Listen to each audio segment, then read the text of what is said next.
So the experiment that I'm performing here is testing a roughing pump and turbomolecular pump to try to achieve a very heavy vacuum. I had been this first test parts over the past couple weeks, and I had spent the previous week machining a aluminum bracket or adapter to fit the turbo pump to conventional vacuum machining an adapter plate for the turbo pump. Because while I got a really good deal on it, it didn't have the right output fitting, so I had to actually make an adapter plate to convert it to standard ISO 160 flange fittings. So, as you can see on the left-hand screen, the gauge is starting to go down. You can see we're down to about 18 torr. Right now, you can hear in the background the roughing pump is on, but not the turbomolecular. And right now I'm just doing a few spot checks, checking the tightening the fittings a little bit, seeing if it makes any difference. I had also spent some time just waiting for parts to come in because, of course, if anyone's tried to engineer this stuff, you know that you end up having every fitting except the one that you need. So, you know, KF40 to KF25 adapters, and then the rings for it, and then the right O-rings to fit with this temporary seal I had. So, so now I'm finally ready to start the turbo pump, and you can't really see it very well in this shot, but I'm flipping the turbo pump on now. You can see that there's a little light blinking on the turbo on the right-hand side, about center screen. And turbo pump is slowly bringing itself up to speed. You can see the torr on the left starting to decrease. 1.3 torr, 1.2, 1.1, 1 torr, 10 to the minus 1. And you can see as it keeps going down and down as the turbo starts bringing itself up to speed.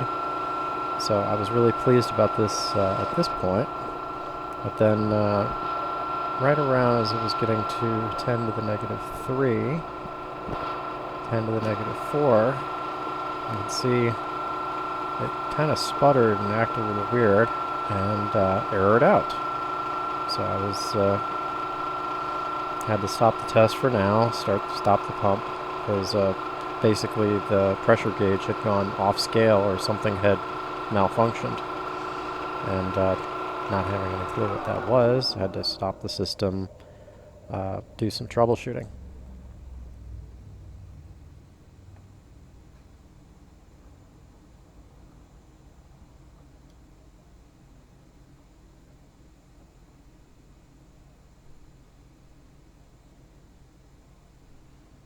Right now I'm just scanning through the menus, just hoping there's something that tells me what the error is or what's actually wrong.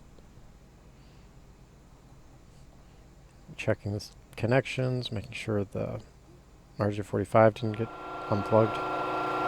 So now I'm doing another test. I wasn't sure if it was the meter that I had bought at a significant discount, or if it was the actual gauge that was wrong. So it turns out the turbo pump controller has its own pseudo gauge that will read the voltage off of the pressure feed. So this is showing 5 volts, 5.8 volts, 5.7 as the pressure starts coming down. And then as it hit a certain point, it spiked to 10 volts, which is apparently off scale, and that's why that helped me narrow down the issue to actually being a gauge issue rather than any of the sensors or controllers. So after doing some research, I ended up realizing that one of the common factors is when a vacuum gets to a certain level, the gauge flips between two different modes. So it flips between a atmospheric to low pressure mode and a low pressure to, let's say, ultra vacuum mode. When it goes to the ultra vacuum mode, it uses a cold cathode, which is basically a little high voltage electrode. And what it turned out is that the electrode can be contaminated or have issues with false signal just from things like water or dirt or whatever that was on the thing, on the sensor.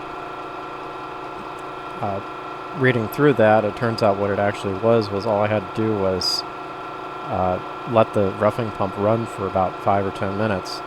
And what the roughing pump did was it was able to help desiccate and remove the water from the system. So all I had to do was let the roughing pump run about 10 minutes before turning the turbomolecular, and lo and behold, now you can see it's giving reliable reading below 10 to the negative 3. So right now you can see it's down to 6.4 times 10 to the negative 6 torr, which is very nice for a high vacuum situation. It confirms all of my flange fittings, my seals, my gasket stuff, that everything I had spent the last week or two working on is a success. So it actually does hold a vacuum. Even the crude setup that I had it built for. So I let this continue to run for some time to see what the ultimate vacuum was. I believe I made it to about 1.3, 1.4 times 10 to the negative 6, which is not quite in the ultra-high vacuum range. But it turns out to get to ultra-high vacuums, you need bakeout procedures and sterile rooms and much more controlled conditions than this crude test that I had.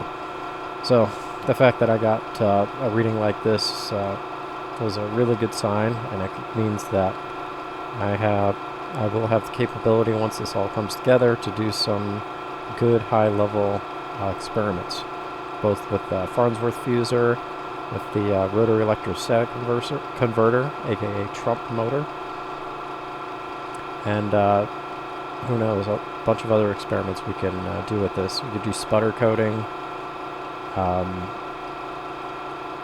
arc discharges, test Griffin-Brock's shadow graph discharges in a controlled environment. So yeah, sky's the limit. It's going to be a lot of cool stuff coming around, probably around the winter.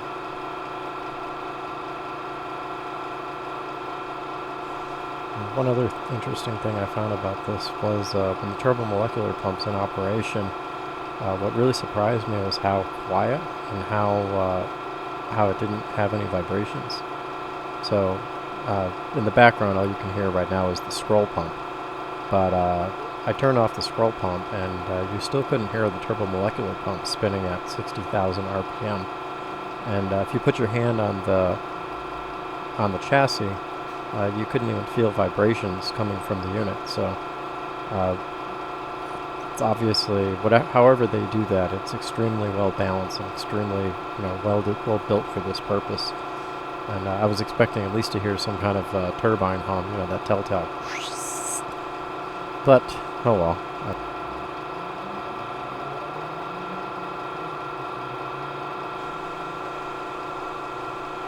Anyway, hope you enjoyed.